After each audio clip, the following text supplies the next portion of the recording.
Hello and welcome to episode 22 of the Cybersecurity Happy Hour podcast.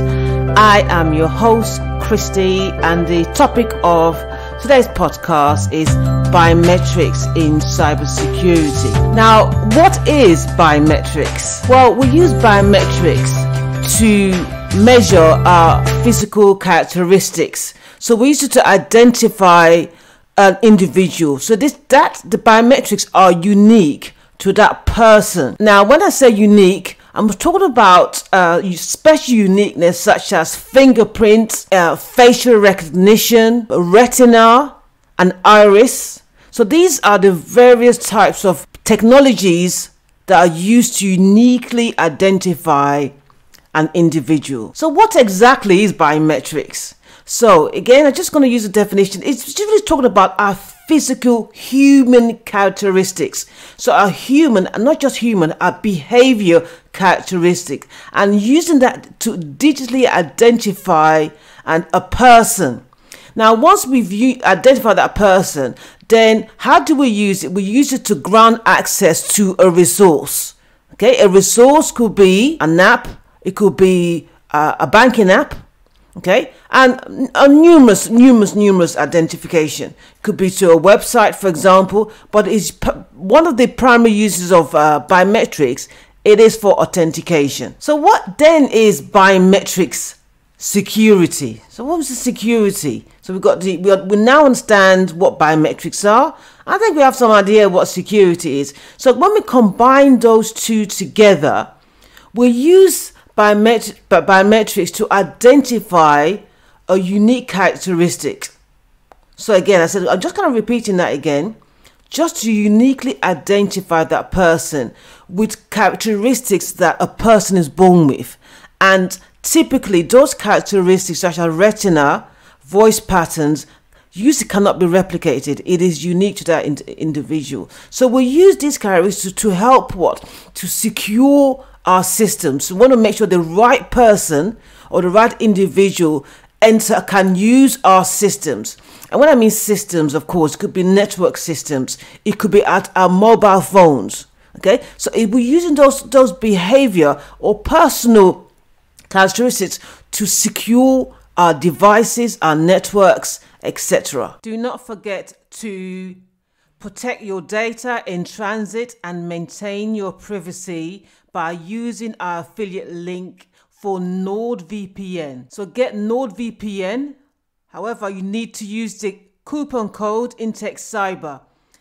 And what do you get for using this coupon code? You get 70% off a 3-year plan plus 1 month free.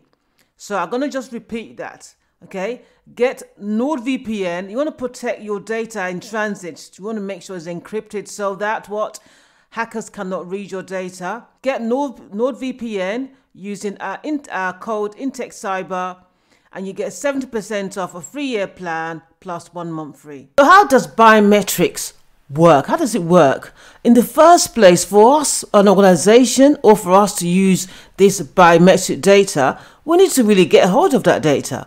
So there is a period of enrollment. So that individual will enroll into a system, and those characteristics are stored in a database. Now, since we're talking about security here, that data that has been captured must be encrypted. So once it's captured, it's stored in the database. It can be stored within your phone, that device, or it could be stored on a remote server. And again, primarily, since we talk about security, one of the key aspects of biometrics in cybersecurity is used for verification purposes. Now, let's just start with a device that we are familiar with, your smartphone. Now, if your smartphone has the capability of using fingerprints for identification, do you remember? So what will happen is you would enroll. So you would use, let's say you have a smartphone like an iPhone, for example. You would enroll your fingerprint, most of your thumbprint, okay, onto the system.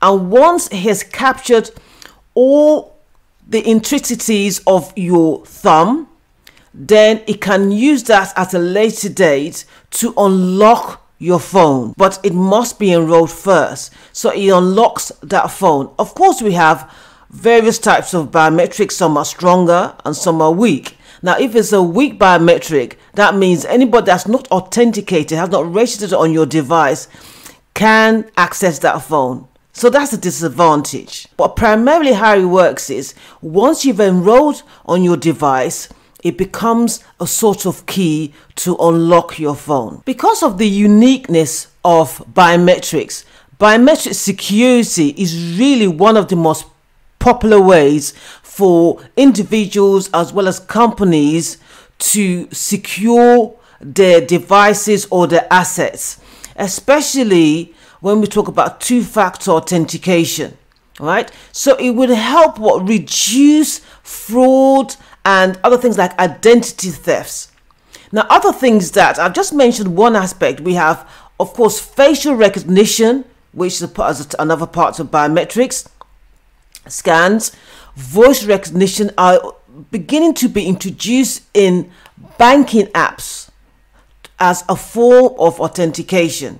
Now, all these comes together. The reason why this is popular really at the moment is really to fight cybercrime. So it's an additional security in combination with something you have, which is your password or your code, or something you know, I should say, really. Something you know, such as a password or PIN, or something you have as a device. Okay, so that gives it that extra layer of security. So that biometric authentication gives you that extra layer of security because it is unique to you or to the individual.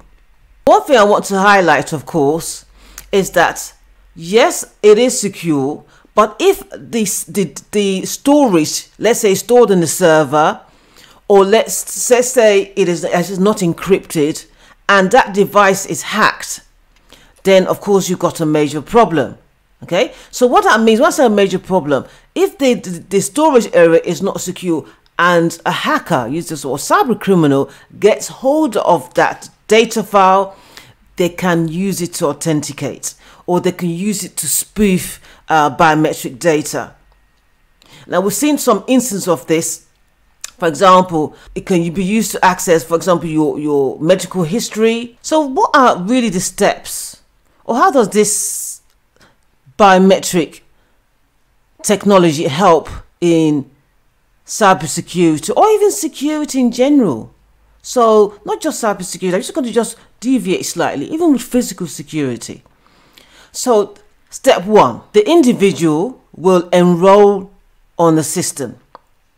So you would have an administrator managing or supervising that enrollment system. The person goes to that system and then registers. So when I mean enrollment, so they register. So they will have to what? Either the fingerprints or the iris will be scanned and stored on the system. Step two, then so we got the application. So we got they create the enrollment application and it creates a template. So that data has been collected, will be stored on a template. And then step three, then that template is then connected to the individual's identification and then stored on the database. So step one, enrollment, okay, where there's data collection.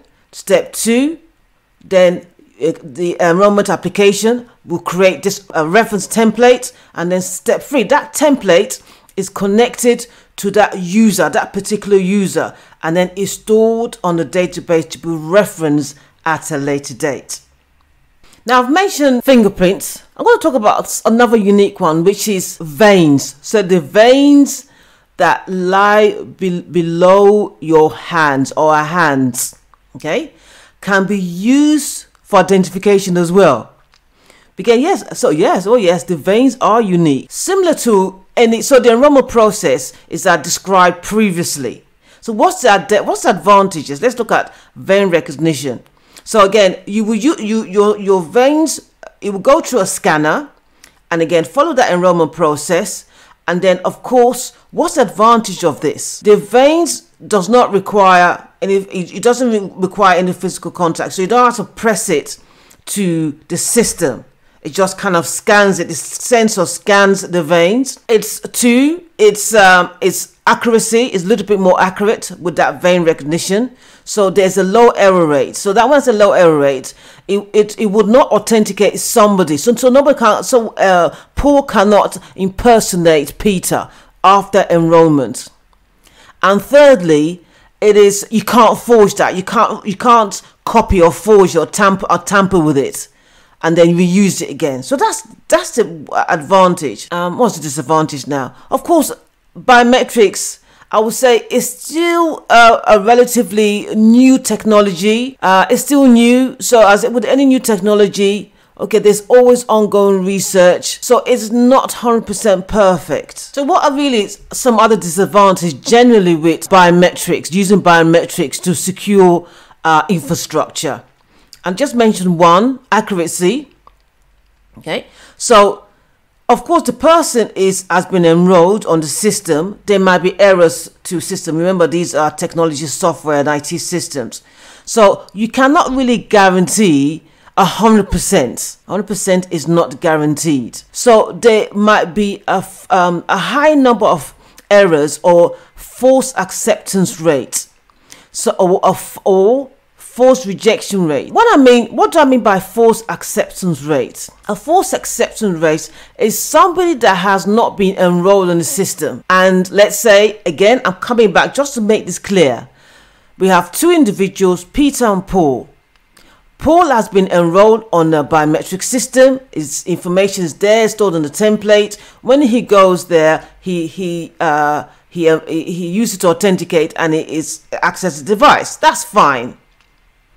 Then, but what about Peter? Peter has not been enrolled on the system, but when he authenticates, he gets accepted. So that's what we mean by false acceptance rate. And what about the other, false rejection rate? The false rejection rate is the opposite. An individual that's been enrolled in the system, when they go to authenticate, they get rejected. So that is the problem with the accuracy of biometrics. The second concern is about our privacy. Now remember, things like retina scans, they have to scan the back of the eye where all your blood vessels. And of course, when you scan the back of your eye, sometimes it might highlight medical issues like glaucoma. All right. Now, you may not want your employer or whoever system you authenticate to know about that. Well, that deficiency. So that's one of the concerns. Now, of course, in the UK, we are under, we have the European General Data Protection Regulation, GDPR.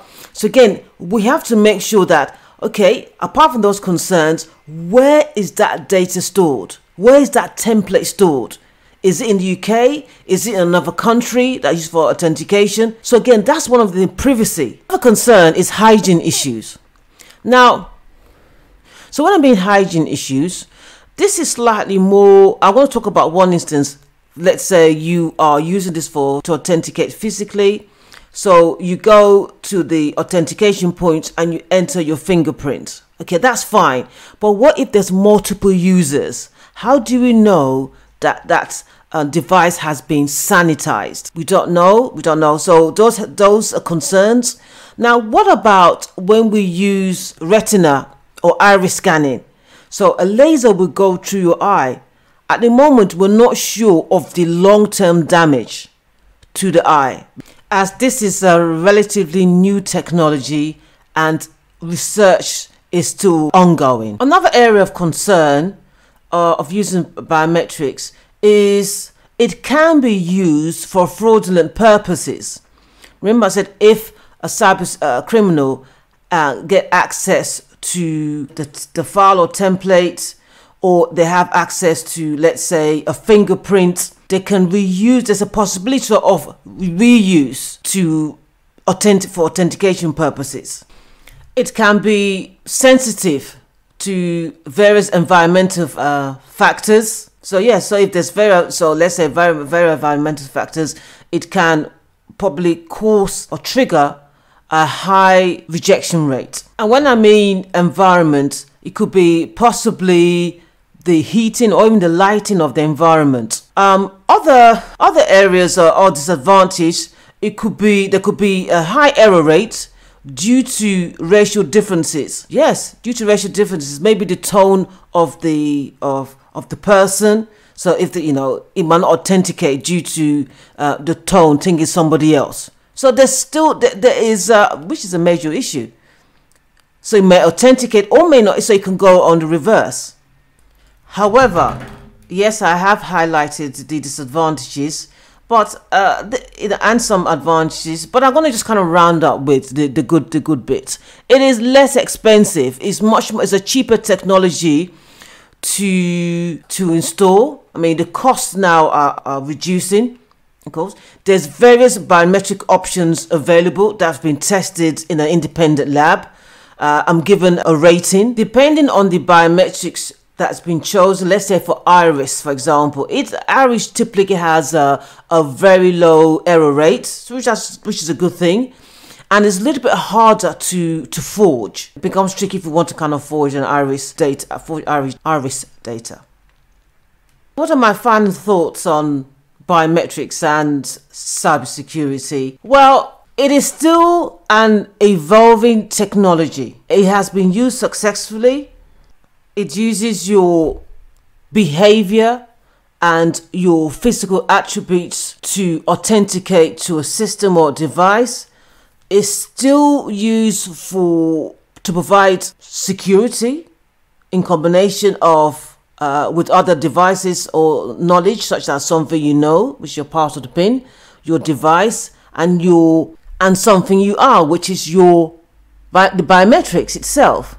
So if you use all three, is what we call a multi-factor authentication. It's primarily for multi-factor authentication, which gives the strongest security today. Yes, we do know that there are risks, of course, but biometrics does provide a very, very, very good or say strong security for our systems. It is accessible, it is convenient. As the technology develops, we're going to see it's going to be used in the long term to secure our systems. Thank you once again for listening. You can contact us at admin@intexit.co.uk. If you've got any further questions on cybersecurity or you require any cybersecurity support, you can follow us on Instagram on CybersecHappy, or contact information are on the show notes. Until next time, goodbye.